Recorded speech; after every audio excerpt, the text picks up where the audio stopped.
Pernah gak sih kita ngelihat orang baik tapi hidupnya memaksa untuk dia mengambil keputusan yang salah? Film Roofman ini persis menceritakan narasi tersebut, di mana sebuah kisah nyata yang menceritakan seorang ayah yang cuma ingin membahagiakan anak-anaknya. Gua rasa semua ayah punya visi yang sama ya. Tapi sayangnya justru dia dikenal sebagai kriminal legendaris yang ada di Amerika. Dan jujur ini salah satu film yang bikin perasaan gue campur aduk. Dan film ini berjudul Roofman. Who do you want to be, Jeff? I need you to take the ink bomb out. If I do that, it'll blow up. Now if you do it quick. Oops.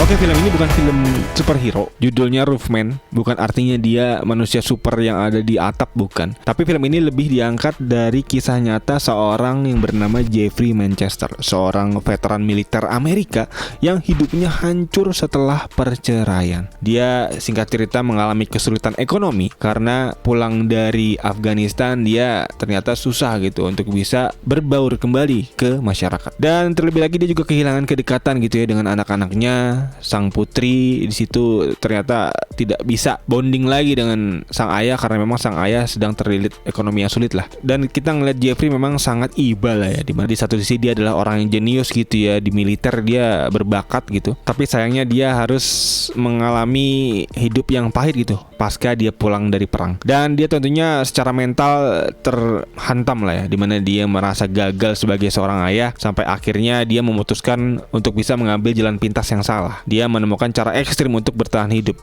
Jeffrey mulai merampok fast food McDonald, di mana dia lewat atap gitu ya nyolongnya. Jadi dikenal sebagai Roofman. Dan ada 45 restoran cepat saji McDonald dan juga Burger King yang dirampok di malam hari. Tapi yang anehnya dia dikenal oleh para korban sebagai perampok yang baik gitu ya, bukan perampok brutal. Karena dia di kesaksian para korban disebutkan bahwa dia memperlakukan para korban dengan sangat baik. Gua nggak tahu ya apakah itu adalah Stockholm Syndrome yang dialami oleh para korban, tapi di satu sisi kita harus akui bahwa apa yang dilakukan oleh Jeffrey itu memang kriminal dan tidak bagus gitu. Jalan pintas yang diambil oleh Jeffrey totally tidak baik gitu ya. Dan keputusan salah inilah yang akhirnya pelan-pelan menghancurkan hidup Jeffrey itu sendiri. Dimana dalam kehidupan nyata Jeffrey Manchester melakukan tadi seperti gue bilang lebih dari 40 perampokan, ditangkap, dihukum puluhan tahun, dan bahkan sempat kabur juga gitu ya dari penjara diam-diam gitu ya. Dan ini film seru banget sih. Up and down kita diperlihatkan kisah hidup yang bener-bener di luar pikiran kita semua gitu, di luar jalan nalar pikiran kita semua, dimana Jeffrey melakukan banyak hal absurd yang kita gak duga-duga gitu. Salah satunya dia berhasil kabur dengan mudah gitu ya dari penjara kelas atas di Amerika. Itu menarik banget cara kaburnya gimana, bisa teman-teman tonton, gue gak mau spoiler. Dan juga selanjutnya dia bener-bener terkenal lah, masuk TV gitu ya, dan bener-bener bahkan polisi nggak ngerti gimana caranya dia kabur kalau emang dia bener-bener nggak ketangkep. Dan apakah dia bisa bebas melanglang buana sampai hari tua atau justru malah ketangkep lagi, bisa teman-teman langsung tonton, gue nggak mau spoiler karena ini film seru banget. Secara penceritaan, secara story luar biasa, sangat-sangat easy watch ya untuk teman-teman yang nonton. Tentunya nggak dibuat pusing dan happy. Dan juga gue ngerasa feeling yang gue rasakan tadi adalah di satu sisi gue ketawa gitu ya dengan tingkah laku si Jeffrey dengan teman-temannya, lucu gitu ya, komedinya dapat banget walaupun nggak banyak tapi ada, lucu. Dan di satu sisi dramanya juga cukup dalam. Gue ngerasain bahwa sang ayah yang gagal gitu untuk bisa memprovide putrinya itu benar-benar dalam banget mungkin perasaan yang bisa dirasakan, dan mungkin cukup relate dengan para banyak ayah di luar sana. Ini benar-benar film yang mungkin untuk ditonton para bapak-bapak umur 30-40 cukup kena nih pastinya. Dan selanjutnya di satu sisi gue juga ngerasa tegang nontonnya karena ya ini kejar-kejaran dari seorang buronan untuk bisa terus selamat gitu dari tangkapan polisi. Dan di satu sisi gue agak aneh aja, ada mixed feeling dimana kok gue jadi dukung penjahat di sini ya. Di satu sisi kan emang si Jeffrey ini melakukan tindakan kriminal gitu ya, tapi dengan pendalaman karakter yang cukup dalam gue bisa memahami gitu apa yang dilakukan oleh Jeffrey. Memang ada alasan yang cukup mendasar gitu ya, jadi kita bisa memaklumi apa yang dilakukan. Jadi itu mungkin yang membuat kita semua penonton tuh berempati gitu pada karakter utama kita kali ini gitu, si Jeffrey Manchester. Dan untuk review singkat dari gue, untuk story dan hooknya kuat banget sejak opening. Gue langsung diajak buat masuk ke kehidupan Jeffrey tanpa basa-basi, langsung gitu ya. Jadi nggak ada dragging di awal, gue cukup suka, hook banget. tipikal ciri khas Netflix movies di sini. Jadi benar-benar diajak buat langsung lah untuk bisa nonton sampai habis. Dan selanjutnya juga ini bukan film kriminal biasa. Ini film yang buat kita mengerti gitu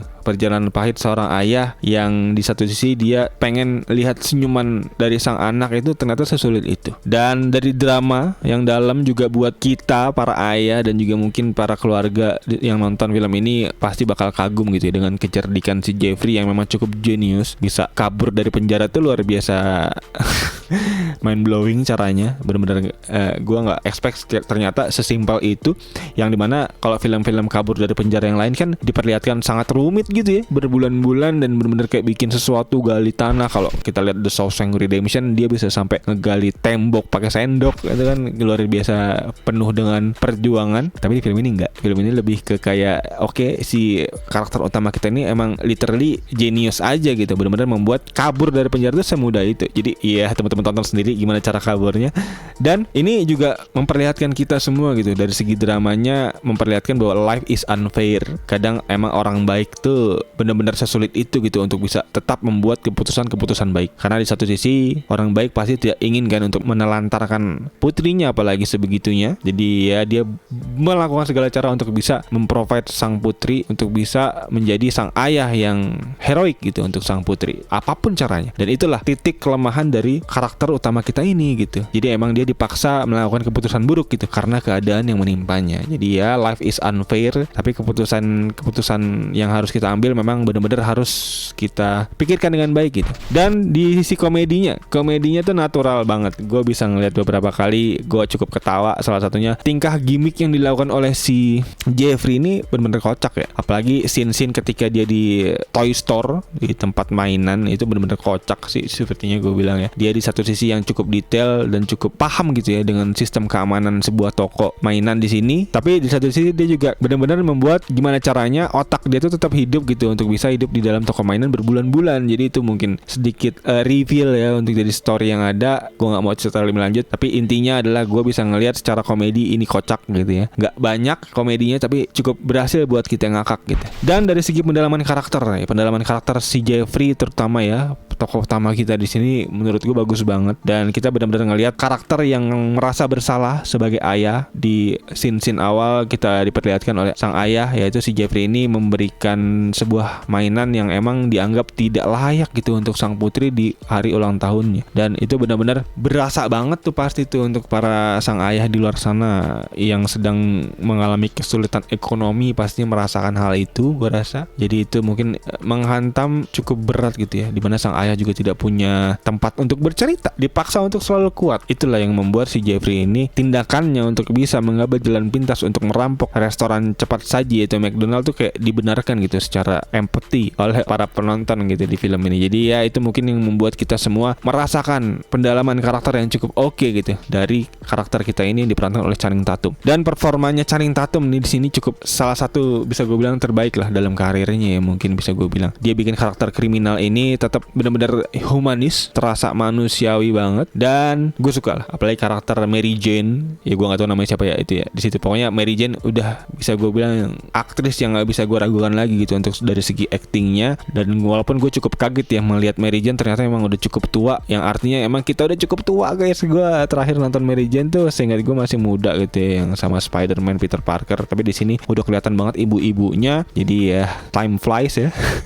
Dan dari semua kelebihan yang ada di sini masih ada harus beberapa kekurangan yang bisa gue sebutkan. Salah satunya adalah di bagian tengah film emang gue sedikit dragging. Ini mungkin bisa gue bilang film agak kelamaan di tengah. Kita dibuat terlalu dalam gitu untuk dramanya di tengah film. Walaupun emang itu plus minus sih. Di satu sisi dari drama yang cukup panjang kita bisa melihat pendalaman karakter yang cukup kuat dari seorang Jeffrey Manchester. Tapi di satu sisi untuk dari segi actionnya kita dibuat ngantuk lah di tengah film ini, lama banget gitu untuk bisa kejar-kejarannya. Apakah dia akan selamat atau enggak, itu lama gitu di tengah. Dan temponya agak ngelambat, itu mungkin yang membuat gue mungkin agak sedikit ngantuk di tengah film. Tapi untungnya di ending dibayar lunas ya. Ending film ini menurut gue benar-benar gong banget. Dan emang bisa gue bilang dari segi penceritaan yang disebutkan kisah nyata ini filmable banget untuk bisa jadiin film. Jadi emang ya secara skrip oke, secara cerita kisah nyatanya juga cukup oke, dan endingnya bisa gue bilang cukup gong. Emotional payoff-nya kena banget. Dan film ini kayak ninggalin satu pesan kuat gitu buat gue, dimana kadang emang hidup tuh nggak bisa kita harapkan sesuai dengan apa yang kita mau terus gitu kan, dan kadang hidup bisa ngasih beberapa kodar-kodar buruk gitu ya, tapi kebaikan dalam diri seseorang tuh emang akan tetap nempel gitu di karakter seseorang bagaimanapun keadaan situasinya. Jadi itu yang bisa gue tangkap dari film ini, bahwa apapun yang terjadi, kehidupan seperti apapun yang terjadi, kita harus tetap menjunjung tinggi nilai-nilai moral yang baik gitu. Dan ini mungkin bisa gue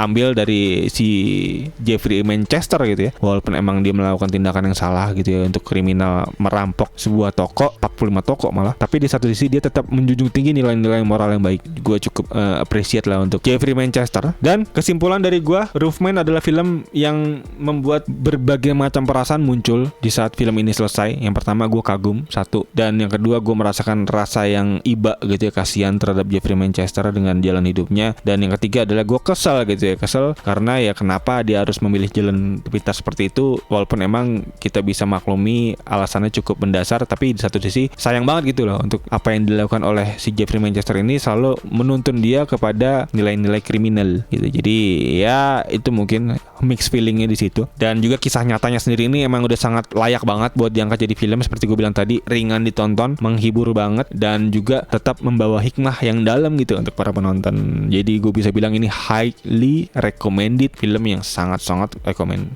Dan untuk penilaian dari gue singkat, untuk story bisa gue kasih dengan skor 4/5, actingnya juga oke, 2,5/3. Dan untuk dari teknis, visual, audio nggak ada masalah gue ya, gue jadi bisa gue bilang cukup oke. Bisa gue kasih dengan skor teknis 1,5/2. Dan untuk final verdict dari gue untuk film ini bisa gue kasih dengan skor 8/10. Dan berikut kurang lebih untuk review gue untuk film Roofman. Bisa teman-teman tonton di Netflix ya, sekarang bertengger di nomor 4 tontonan terpopuler di Indonesia, jadi bisa langsung teman-teman tonton. Dan berikut kurang lebih untuk review gue untuk teman-teman yang udah nonton. Gimana kira-kira, apakah setuju dengan review gue, atau mungkin teman-teman punya feels yang lain, punya perspektif yang lain dari film ini? Bisa feel free langsung aja tulis di kolom komen di bawah. Dan kayaknya itu aja. Sekali lagi thank you buat yang udah nonton. As always seperti biasa, gue Tegar Irisyad. Peace out.